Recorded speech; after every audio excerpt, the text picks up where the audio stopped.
구약성경 창세기 16장.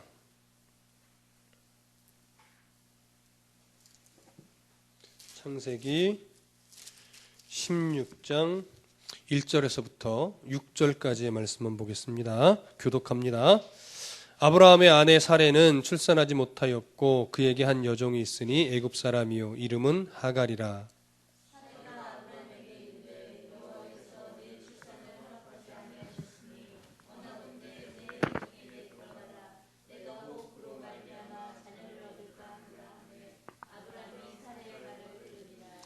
아브라함의 아내 사레가 그 여종 애굽 사람 하갈을 데려다가 그 남편 아브라함에게 첩으로 준 때는 아브라함이 가나안 땅에 거주한 지 10년 후였더라.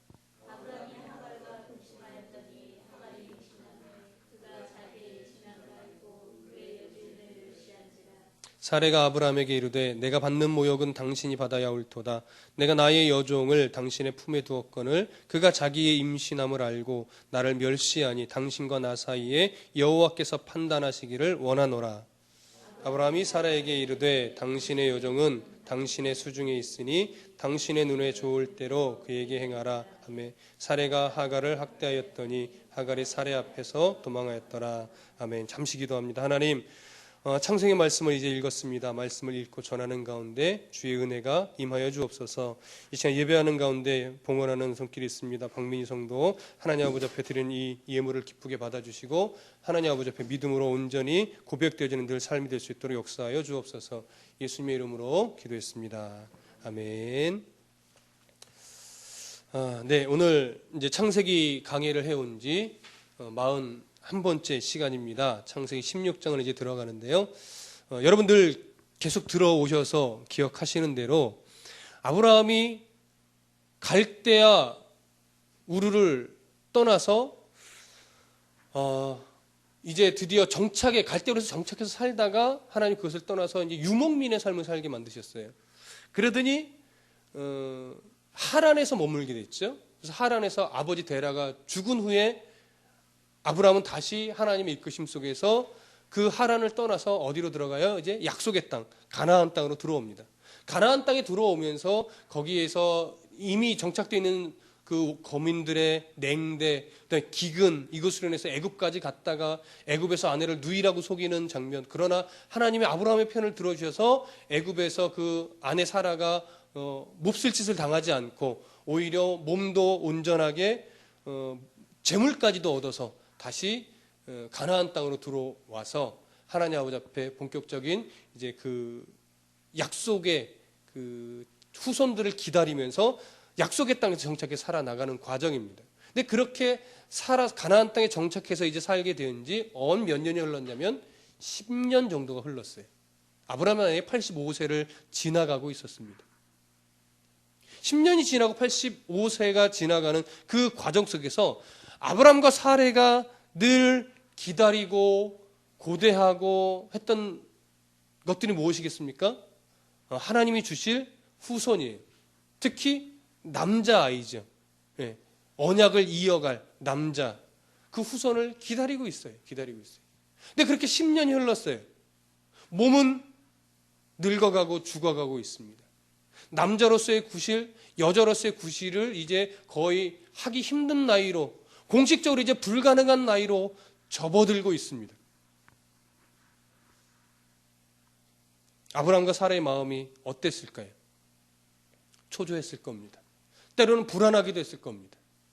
정말 하나님의 약속이 이루어지는 것인가? 좀 의심될 수도 있을 겁니다. 10여 년 전에 분명히 하나님은 네 몸에서 날짜가 후사가 될 것이다. 아브라함은 내 종이 후사가 될 수밖에 없을 것 같습니다. 하나님이 안 주시니까요. 근데 하나님은 그런 아브라함을 책망하시면서 네 몸에서 날짜가 네 상속자가 될 것이다 라는 분명한 말씀을 해주셨습니다. 그 말씀을 믿고 가나안 땅에서 살아온 지 10년입니다. 자식을 낳을 만큼의 능력이 이제 없어지고 있습니다. 초조한 것은 당연할 겁니다. 저라도 여러분들이라도 하나님의 약속을 해주셨는데 그 약속이 전혀 응답될 가능성은 보이지 않고 10년 정도가 흘러가고 있다라고 하면 여러분들은 믿음이 안 흔들리실까요? 정말 하나님의 약속이 맞는 거야? 정말 하나님이 주시긴 하나? 이런 의심이 전혀 손톱만큼도 안 일어날까요? 일어나는 게 당연할 겁니다. 그러나 하나님은 아직 주시지 않았습니다. 우리가 알고 있는 신앙의 수준에서 볼 때 왜 안 주시는 걸까요? 우리가 대답할 수 있는 건 이거죠. 하나님의 계획하심이 있을 거예요. 사실 이런 표현은요, 기독교인들이 누군가 어려움을 토로할 때 답을 말할 수 없으니까 쉽게 던지는 말이기는 합니다. 하나님의 뜻이 있을 거야. 그래서 그걸로 위로가 사실 안 되는 게 사실이에요. 그럼에도 불구하고 놀라운 것은 뭐냐면요, 또 그게 정답이에요. 그게 정답이에요. 그래서 성경의 신약에 가보면 바울도 그렇고 사람을 위로할 때 늘 다 아는 말로 위로하려고 덤벼들지 말고 그냥 같이 앉아서 뭐 해주라고요? 울어주라고요. 위로는 그게 되는 거예요. 같이 앉아서 울어주고 같이 기뻐해주고 이런 것들이 오히려 위로가 된다라고 하는 거예요. 그러나 지금은 위로가 중요한 것이 아니고 하나님의 무슨 계획이 있으신가 이걸 아는 게 중요해요. 지금 우리가 성경은 아직 말하고 있지 않죠. 10년 동안 하나님이 분명히 언약하셨음에도 불구하고 약속하셨고 그 증표로 고기를 쪼개고 횃불이 지나가는 이 언약식을 거행했던 그때로 돌아가서 본다고 하면 분명히 10년 동안 주시지 않은 데는 뭐가 있어요? 이유가 있는 거예요. 그 이유를 찾아가는 게 중요한 거죠. 그 이유가 있을 거야 하고 말하지만 이유를 알 수 없으니까 답답하고 위로가 안 되는 것 뿐이에요. 그러면 하나님이 무슨 이유가 그 안에 있을까요? 일단 여러분들 먼저 말할 수 있는 것은 이겁니다. 하나님께서 아브라함과 사라에게 지금 기다리시는 것은 뭐냐면 그의 기력이 더 쇠할 때를 기다리시는 거예요. 그의 기력이 더 쇠해서 자신의 방법으로는 자신의 노력으로는 아이를 가질 수 없는 그때가 될 때까지를 하나님은 사실 기다리는 거예요. 우리는 이미 성경을 통해서 알고 있지요. 이 정도 수준까지는. 근데 당시 아브라함과 사라의 입장이라면 이것을 알기가 좀 어렵지요. 그러니까 조바심이 나는 거예요. 기력이 쇠해가고 있으니까. 이 나이에 내가 어떻게 아이를 낳아? 근데 하나님은 후사를 내 몸에서 허락해 준다고? 아브라함에게 이야기한 거잖아요. 근데 그때 말씀드릴 때도 이야기했지만 하나님께서 아브라함에게 네 몸에서 날짜가 네 상속자가 된다고는 약속했지만 누구의 몸이라는 건 얘기 안 하셨다고 그랬죠. 사라의 몸인지 다른 여인의 몸인지는 말씀 안 하셨습니다. 그러나 우리 하나님이라면 당연히 누구의 몸에서 날짜를 얘기하는 걸까요? 사라의 몸이죠. 그렇죠? 왜요?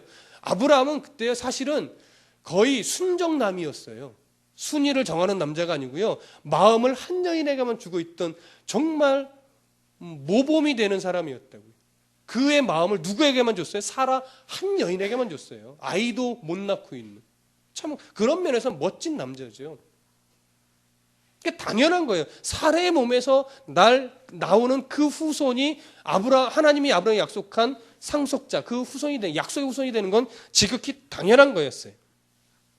그런데 초조해지다 보니까 자기의 몸이 늙어가서 아이를 낳을 수 있는 능력이 이제 점점 없어지고 아니 이미 불가능하다고도 봐도 될 정도예요.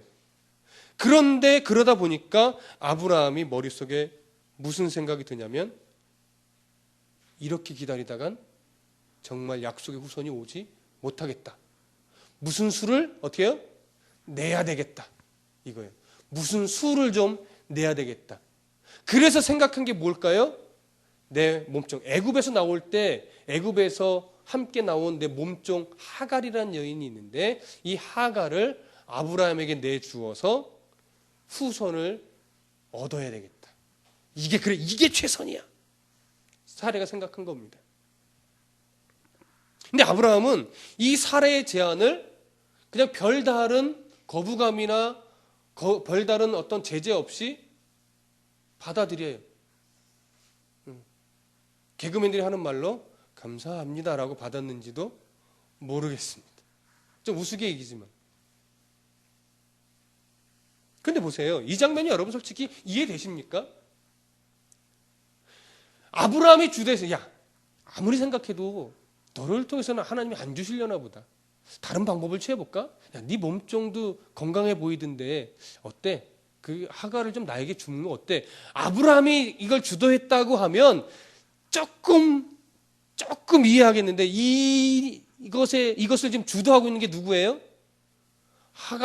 사레예요. 자기 부인이. 여자가 내 몸에서 아이 안 난다고 누구를 자꾸 밀어넣으려고 그러는 거예요? 자기 몸종을 남편에게 자꾸 주려고 하는 거예요. 우리나라의 문화로는 이해하기가 어려운 겁니다. 그러나 당시에는요, 아이가 없는 아내가 남편에게 첩을 권하는 것이 사실은 굉장히 자연스러운 관행, 풍습이었어요. 왜냐하면 첩을 통해서 얻은 아들은 남편의 상속자가 돼요. 정식 상속자가. 그리고 그 아이는 첩의 아들이 안 되고 누구의 아들이 되냐면 정부, 부인의 자녀가 됩니다. 입양아가 되어 버리는 거예요. 왜냐하면 이 첩은, 몸종은 부인의 소유예요. 거기서 태어난 아이도 누구의 소유냐면 부인의 소유가 되는 겁니다. 그래서 입양아가 돼요. 그러다 보니까 이 아내는 자신의 몸을 통해서 난 아이는 아니지만 상속자가 생기잖아요. 상속자가 생기니까 법적으로도 그렇고 자기의 어떤 위치의 권리를 갖게 됩니다. 근데 아이를 못 낳고 자기 후손이 없으면 권리가 없어져요. 그러니까 자기를 위해서라도 나의 어떠한 앞으로의 권리를 계속 주장을 하기 위해서라도 몸종이라도 빨리 보내서 뭐 해야 돼요? 아이를 낳아야 되는 거예요. 그러니까 지금 이것은 우리 이해로는 어떻게 자기가 부인이면서 다른 여자를 들여보낼 수 있어라고 말하지만 어떻게 보면 사례는 자기의 위치를 고수하기 위한 최선의 방법일 수도 있는 겁니다. 이게 당시의 문화였어요.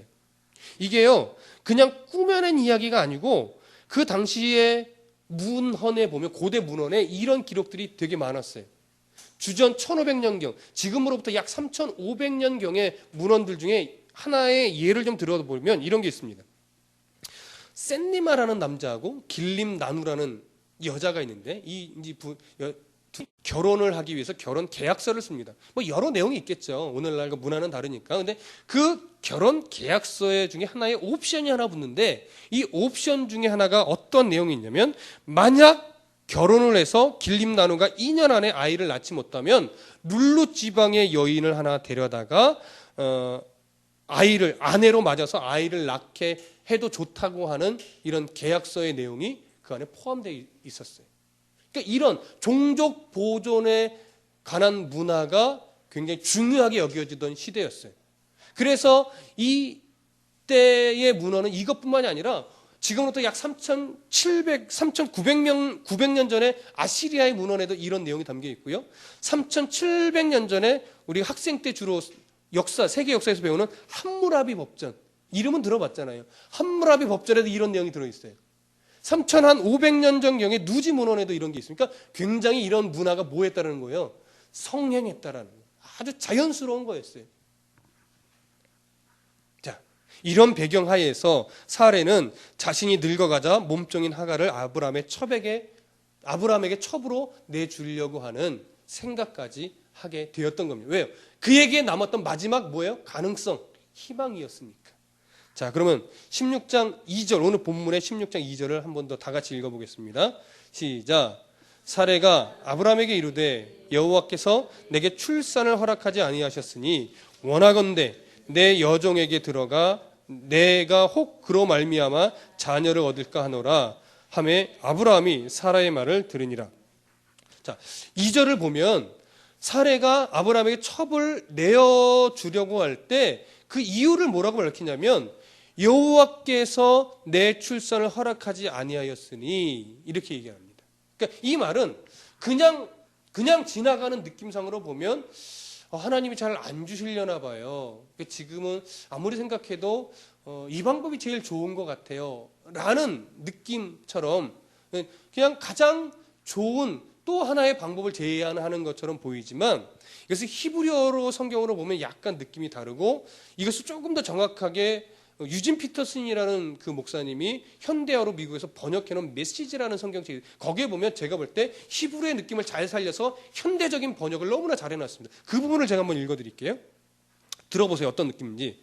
하나님께서 내가 이 아이를 갖는 것을 좋다고 여기지 않으시니 당신은 내 여종과 잠자리를 같이 하세요. 내가 여종의 몸을 빌려서 대를 이을 수 있을지도 모르잖아요. 이렇게 번역을 했습니다. 자, 그러면 이 느낌 속에서 지금 사례는 아이를 주시지 않는 하나님에 대해서 어떤 마음일까요? 불평과 뭔가 원망이 섞여 있는 거예요. 그리고 자신이 아이를 못 낳는 책임을 누구에게 돌리고 있어요? 하나님에게 돌리고 있는 거예요. 하나님이 내게 아이 주는 것을 기뻐하시지 않는 것 같습니다.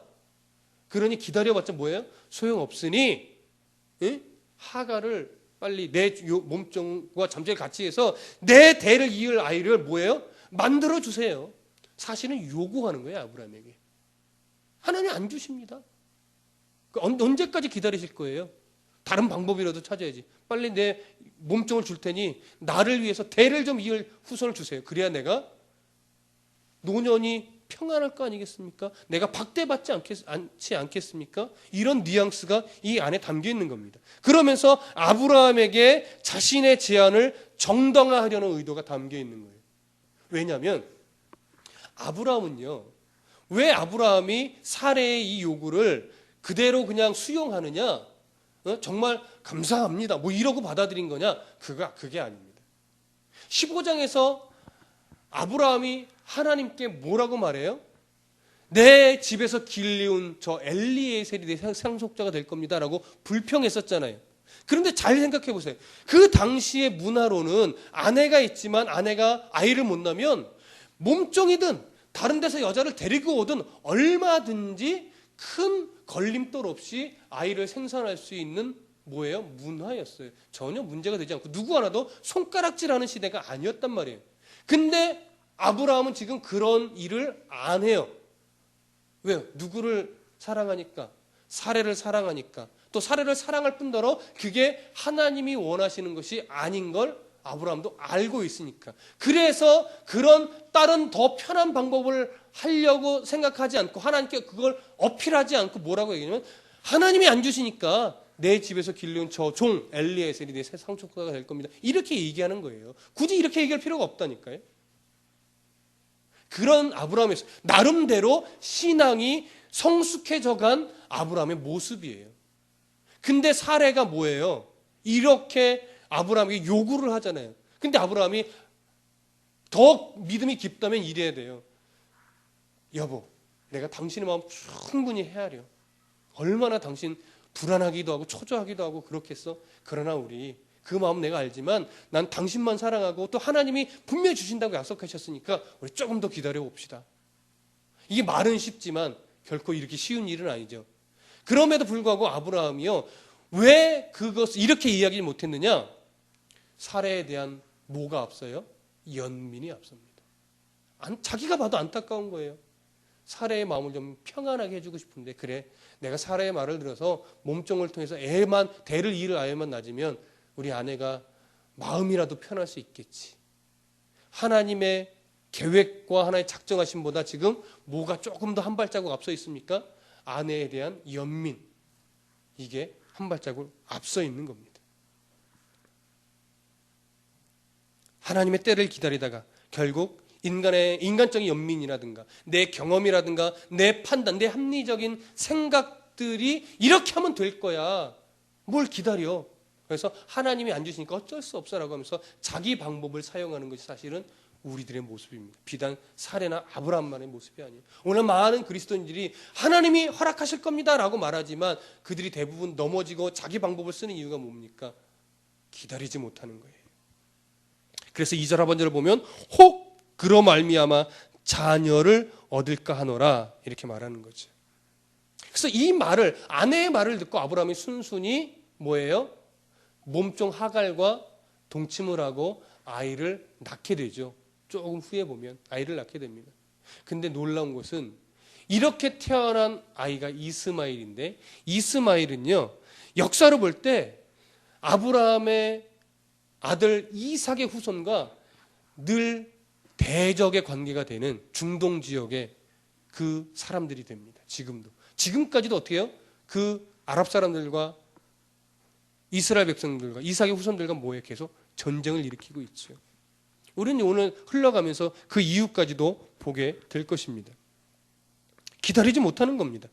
근데 참 재밌는 것은 뭐냐면 창세기 3장에서 아담의 아내 하와가 보암직도 하고 먹음직도 한 뭘 따먹죠? 선악과를 따먹습니다. 근데 그 선악과를 먹고 나서 막 눈이 번쩍 띄어서 그 선악과를 누구에게 권해요? 아담에게 권해요. 그래서 아담이 아내 하와의 말을 듣고 그것을 자기도 베어 먹습니다. 그래서 죄가 이 땅 가운데 들어오게 돼요. 전쟁이 들어오게 돼요. 악한 문화가 들어오게 돼요. 근데 보세요. 아브라함, 새로운 민족을 또 탄생시키려고는 하나님의 그 믿음의 조상 만들려고는 아브라함이 누구의 말을 들어요? 아내의 말을 들어요. 그래서 몸종과 잠자를 같이 한단 말이에요. 그래서 역사적으로 유래를 찾아볼 수 있는 이스라엘 백성들의 영원한 대적자 이스마엘, 그 민족의 조상이 된 이스마엘이 태어나게 되는 겁니다. 이게 참 놀라운 거예요. 아브라함은 그때까지 이것을 알지 못했을 겁니다. 우리는 알아야 합니다. 하나님의 계획은 하나님의 때에 하나님의 방법으로 이루어져야 됩니다. 그러면 우리는 뭐 해야 돼요? 라고 말할 수 있지만 우리는 철저하게 그 하나님의 계획하심에 도구로서 살아야 돼요. 근데 도구가 아니라 자꾸 우리들의 그 인간적인 습성은 뭐가 되냐면 도구의 삶은 만족하지 못하고 주권자가 되고 싶은 거예요. 내가 뭔가 내 계획과 내 판단과 내 어떤 아주 지혜로움을 가지고 뭔가를 이루어내고 싶은 거예요. 그러다 보니까 그것이 하나님의 도구가 돼서 그런 지혜나 모든 재능이나 이런 것 쓰임받으면 참 좋겠는데 자꾸 하나님보다 우리는 한 발자국 앞서 가려는 습성이 모든 사람들에게 있습니다. 그래서 하나님이 원하시지 않는 방법을 자꾸 사람은 이건 합리적인 거야, 이건 아주 논리적인 거야, 이건 필요한 거야, 이건 어쩔 수 없잖아라는 이유를 가지고 하나님이 싫어하는 걸 뻔히 알면서 그것을 합니다. 그게 내게 유익함을 주는 것으로 오해해서. 그러나 더 긴 세월을 지나고 보면 그때 내가 왜 하나님의 방법을 앞서갔었을까? 그게 내게 유익이 아니었는데 이러한 돌이키는 시기가 꼭 오더라고요. 그래서 성경을 통해서 우리는 그래 그때까지 우리는 가지 말아야 되니까 주권자가 되려는 주관자가 되려는 이 열심은 오히려 하나님의 사역을 방해하거나 하나님의 주권을 침해하는 그런 결과를 초래하게 될 수 있다는 걸 여러분 기억하셔야 됩니다. 존 칼빈 선생님께서는 신앙과 믿음의 축이 무엇냐를 이렇게 설명하셨습니다. 기독교 신앙에 있어서 신앙과 믿음의 축은 긴 기다림이다. 이렇게 말씀하신 정말 정확한 말입니다. 여러분 그리스도인이 된다라는 것은요 오랜 기다림을 믿음으로 기다릴 수 있는 그러한 신앙이 되어야 하는 겁니다. 오랜 기다림, 이것을 기다릴 줄 알아야 돼요. 그럴 때 비로소 하나님의 뜻이 무엇이고 하나님의 간섭하심이 무엇이고 하나님의 우리에게 향한 계획이 무엇인지를 비로소 알게 돼요. 내가 자꾸 앞서고 내가 뭔가를 하려고 그러면 하나님은 안 움직이십니다. 그게 하나님의 방법이에요. 성경 한 구절만 찾아보겠습니다. 베드로 후서. 성경 베드로 후서를 좀 찾아보겠습니다. 베드로 후서 3장 9절. 신약 성경 많이 뒷부분입니다. 387쪽. 베드로 후서 3장 9절. 신약 성경 387쪽 제 성경책으로는 그 페이지 수 전후로 있을 겁니다. 베드로 후서 3장 9절.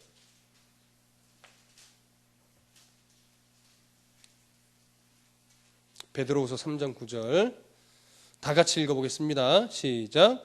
주의 약속은 어떤 이들이 더디다고 생각하는 것 같이 더딘 것이 아니라 오직 주께서는 너희를 대하여 오래 참으사 아무도 멸망하지 아니하고 다 회개하기에 이르기를 원하시느니라. 자, 하나님의 약속, 주의 약속은 어떤 이들이 더디다고 하는 것처럼 사례가 더디다고 하는 것처럼 실제로 더딘 것이 아니라 뭐라고요? 하나님께서 너희를 대하여 오래 참으시는 거라고요.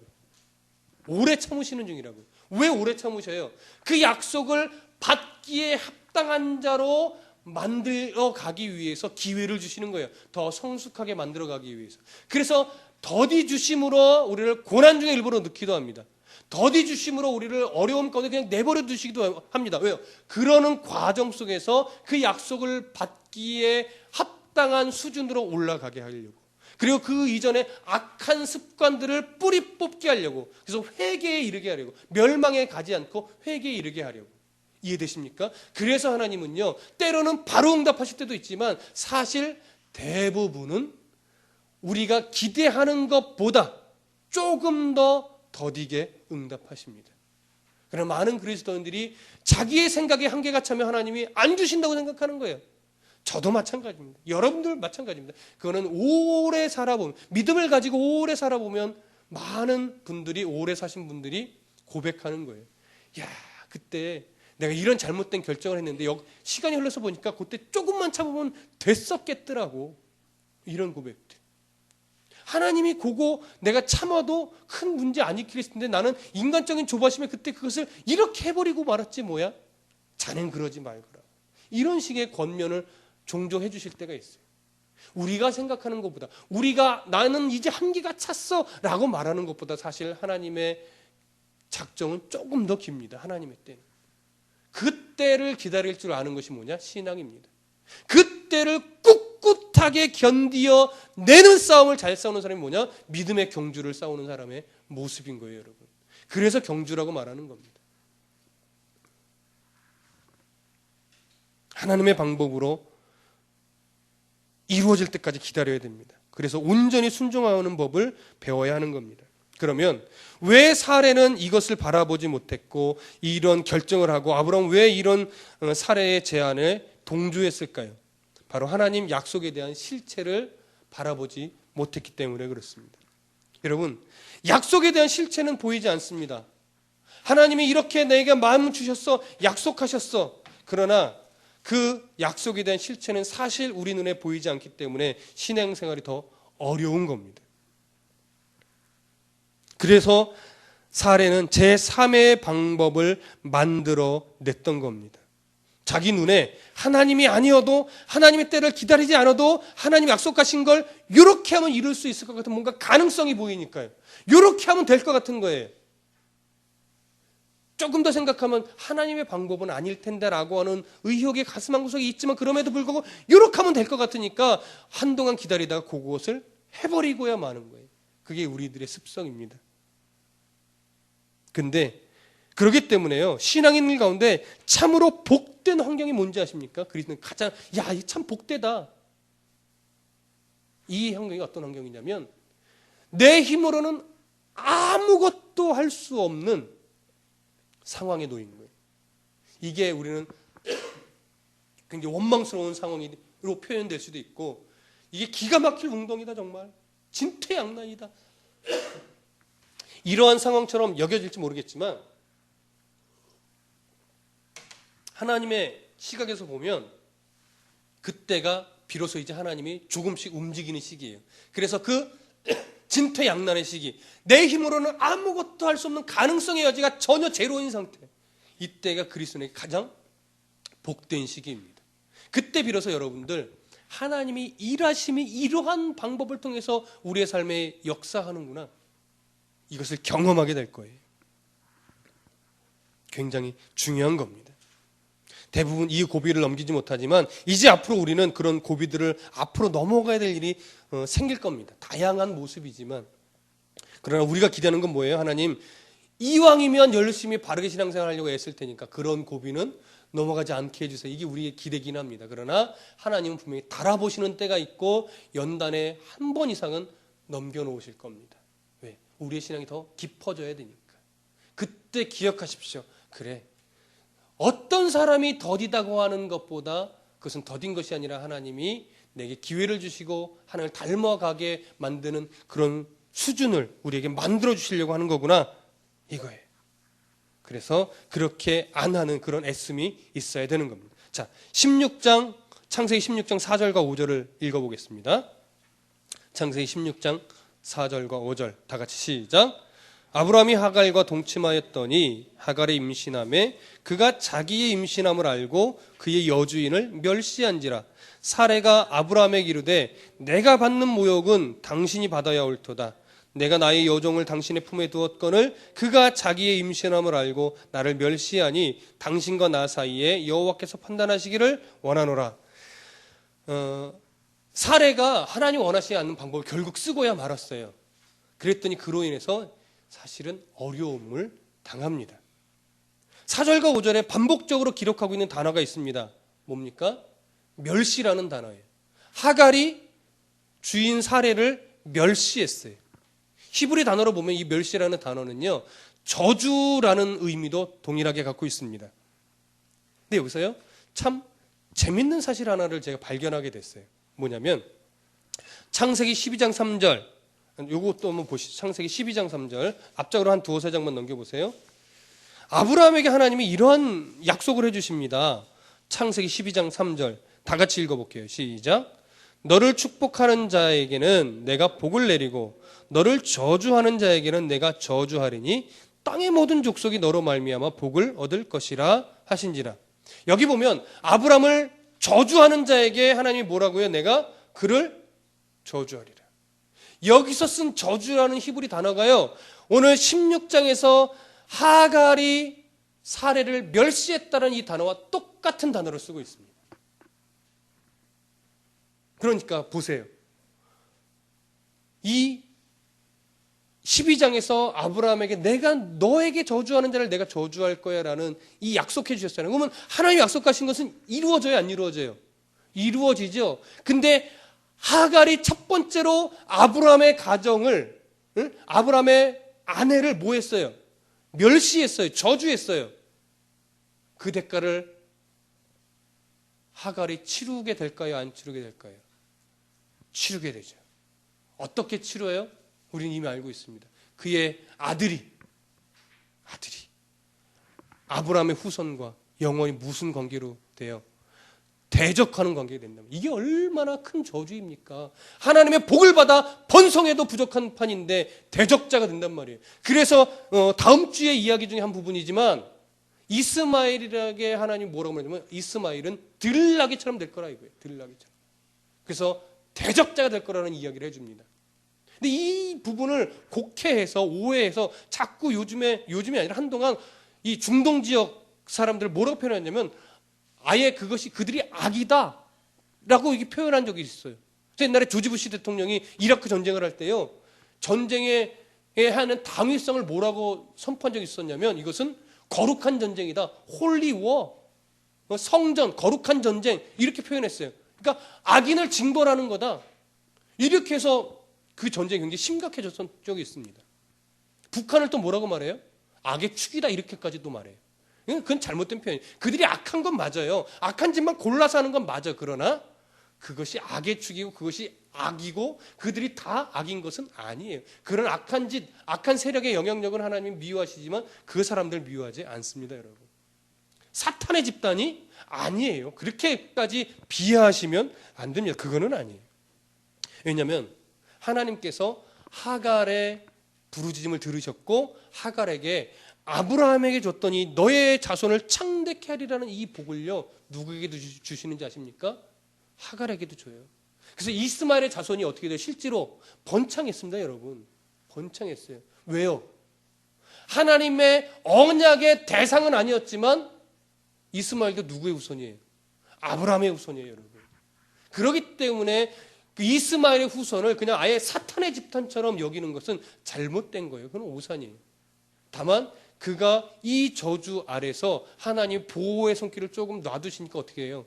하나님의 언약의 후손들과, 이게 모델이죠. 언약의 후손인 모델들과 뭐예요?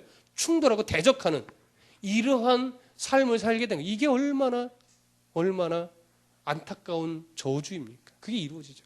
그러나 언젠가 그 안에서도 분명히 그 이스마엘의 후손들 안에서도 구원받는 백성은 분명하게 생길 거예요. 하나님이 아예 버려버린, 너희들은 내가 절대로 구원 안 해, 이렇게 버린 자들은 아니라는 거예요. 이렇게 오해하시면 안 된다라고 하는 거예요. 그렇게 편협적으로 성경과 하나님을 바라봐서는 안 됩니다. 자, 이제 6절을 보시죠. 16장, 창세기 16장 6절. 오늘 본문의 마지막 부분입니다. 다 같이 시작. 아브라함이 사라에게 이르되 당신의 여종은 당신의 수중에 있으니 당신의 눈에 좋을 대로 그에게 행하라 하며 사라가 하갈을 학대하였더니 하갈이 사라 앞에서 도망하느니라. 사라가 뭐라고 공격하냐면 아브라함에게 내가 당신에게 아이를 낳을 수 있는 기회까지 주어서 아이를 주었는데, 그렇게 아이를 또 낳는데 왜 아이를 낳은 게 그게 임신을 하게 됐는데 왜 당신은 하갈이 나를 멸시하는데 그냥 보고만 있습니까? 이거예요. 보고만 있습니까? 그랬더니 아브라함이 책임 회피를 하죠. 뭐라고요? 하갈은 당신의 몸종이니까 당신이 알아서 하세요. 이렇게 얘기를 해요. 근데 이 부분을 잘 생각해 보면 사라가 자신의 방법을 동원해서 일을 저지르고 실제로 그 일을 뭐예요? 성공은 했어요. 사라가 의도한 대로 됐단 말이에요. 의도한 대로 됐으면 그 뒤에도 사라가 의도한 대로 자신의 입지가 올라가고 자신의 양자로 가고 하갈은 계속해서 자기에게 함부로 하면 안 돼요. 원래는 그게 그렇게 정상으로 흘러가는 겁니다. 원래는. 그래서 하갈이 아무리 임신을 했어도요, 함부로 자기 주인인 사라에게 대들지 못합니다. 근데 지금 그런 일반적인 상황을 벗어나서 하갈은 대들어요. 그리고 서로 뭔가 막 엉망이 돼요. 그 이후로 막 엉망이 됩니다. 왜 엉망이 될까요? 사라의 방법을 하나님이 기뻐하시지 않으셨기 때문에. 기뻐하시지 않으셨기 때문에 엉망이 되는 거예요. 이때 사라가 이걸 알아야 돼요. 근데 아직 깨닫지 못합니다. 그래서 그 책임을 누구한테 자꾸 돌려요? 아브라함에게 돌려요. 아브라함에게. 어떻게 좀 해보시라고요. 그래서 아브라함이 당신 몸종이니까 알아서 하십시오. 책임 회피를 하죠. 그때부터 사라가 하갈을 뭐예요? 핍박하고 학대하는 거예요. 그래서 임신한 채로 하갈이 도망을 나가게 된 것입니다. 우리는 알아야 됩니다. 그리스도인이요, 우리는 다 하나님의 언약의 대상이에요. 하나님의 뜻을 이루어가는 사람입니다. 근데 그런 삶을 살아나갈 때 신앙의 연수나 하나님이 원하시는 그런 때가 어느 정도 수준을 넘어서면 이제 하나님이 우리들에게 요구하시는 게 뭐냐면 이제 너 그동안은 내가 너의 신앙이 여리고 연약하니까 그냥 네 삶을 통해서 그냥 놔두고 지켜보고 설교를 통해서 여러 환경을 가르쳐만 왔는데 이제는 너 네 방법대로 살지 말고 내 방법대로 사는 훈련을 해야 된다라는 것을 우리의 삶에 적용시키실 때가 있어요. 그럼 그 시기가 되면요, 이상하게 평상시에 늘 이런 방법대로 살았고 이렇게 행해왔는데 이게 안 먹히는 거예요. 다른 사람은 똑같이 해도 큰 문제가 안 되는데 나는 이렇게 사니까 자꾸 삐그덕대고 뭔가 문제가 생기고 잘 안 풀릴 때가 있어요. 왜 그런지 아십니까? 하나님이 나에게 이제 너는 내 방법대로 살아가는 훈련을 해야 된다라고 하는 그 때가 찼기 때문에 그래요. 이때 계속해서 내 방법, 내 계획, 내 좋은 것 이런 것만을 찾아서 하나님의 방법을 무시하면 안 돼요. 그러면 정말 하나님이 하갈의 사라의 삶을 이렇게 엉망시켰듯이 우리도 삶도 엉망으로 만드실 수가 있어요. 하나님의 수준으로 끌어올리기 위해서. 그러니까 여러분 지금처럼 신앙생활 해가세요. 괜찮아요. 그리고 계속 하나님의 말씀을 귀로 듣고 흘려보내는 것이 아니라 내 삶에 그렇구나. 이렇게 살아야 가는 거구나. 이게 옳은 거나 깨닫게 하시는 게 있어요. 그러면 그대로 이걸 잊지 말고 적용해서 살아가려고는 애씀이 필요해요. 설교 듣는 것도 중요하지만 왜 자꾸 주보에 여러분 메모의 자료를 제가 남겨뒀냐면 설교를 다 메모하라는 게 아니에요. 그것도 있지만 그 와중에 그래. 내 삶을 되돌아보고 말씀 비춰보니까 이런 것은 이렇게 살아가는 게 옳은 거구나. 이런 거 느끼고 깨닫게 된 걸 메모해 놓으라는 거예요. 하는 거예요. 이게 A4 사이즈니까 언제든지 여러분 아무데나 잘 모으실 수 있어요. 그래서 그런 것들을 메모해서 내 삶에 자꾸 적용시키려는 애씀을 가지셔야 돼요. 그럴 때 하나님이 내 삶을 바꿔놓으시는데 이런 애씀을 안 하고 그저 나 예배 한번 드렸다라고 만족하면 삶이 안 바뀌어요. 그렇게 1년이 지나고 2년이 지나고 하나님의 기다림의 연수가 찼는데도 불구하고 교회는 나가는데 신앙의 연수는 찾는데 때로는 직분도 받았는데 삶은 하나님 원하시는 수준으로 안 바뀐다. 그러면 이제 하나님이 그 인간적인 방법들이 통하지 않도록 바꾸어 가시는 겁니다. 이거를 여러분 아셔야 돼요. 그래서 하나님이요 그런 방법을 통하지 않을 때 하나님이 지금 나를 특별히 사랑하셔서 지금 만지고 계시는구나 이걸 깨달을 수 있어야 돼요. 신앙이 깊어져야만 어느 정도 수준이 돼야만 이걸 알 수 있어요. 지금 당장 하나님이 그렇게 안 만듭니다. 왜? 깨달을 수 있는 수준이 아직 안 되는 사람들은 아직 안 주신단 말이에요. 자랐는데 이제 이 정도면 알아야 되는데 안 하면 하나님이 계속 그렇게 만지시는 거죠. 그래서 하나님이 우리에게 이렇게 말씀하실 거예요. 다른 사람은 세상적인 방법이 다 통할지 몰라도 넌 안 돼. 이제는 안 돼. 난 내게 특별한 계획이 있고 특별한 의지가 있어. 넌 이제 내 뜻을 이제 이루어가야 되는데 그 방법 가지고 살면 안 돼. 이제는 내 방법을 가지고 살아야지. 내가 이끌어가는 대로 순종해봐. 내가 주는 것으로 살아봐. 내가 너희를 들어 쓸 거야. 그래서 세상적인 방법이 안 통하게 하는 거예요. 지금 사라의 수준이 그거예요. 하나님이 그렇게 보여주셨고 들려주셨고 알게 해주셨어요. 이 정도면 아브라함과 사라는요. 하나님이 안 주시면 그냥 이렇게 늙어 죽을랍니다라고 하는 그런 신앙의 수준까지 자라야 돼요. 근데 아직 많이 자랐는데 거기까지는 안 간 거예요. 그래서 하나님이 지금 만지고 계시는 중인 겁니다.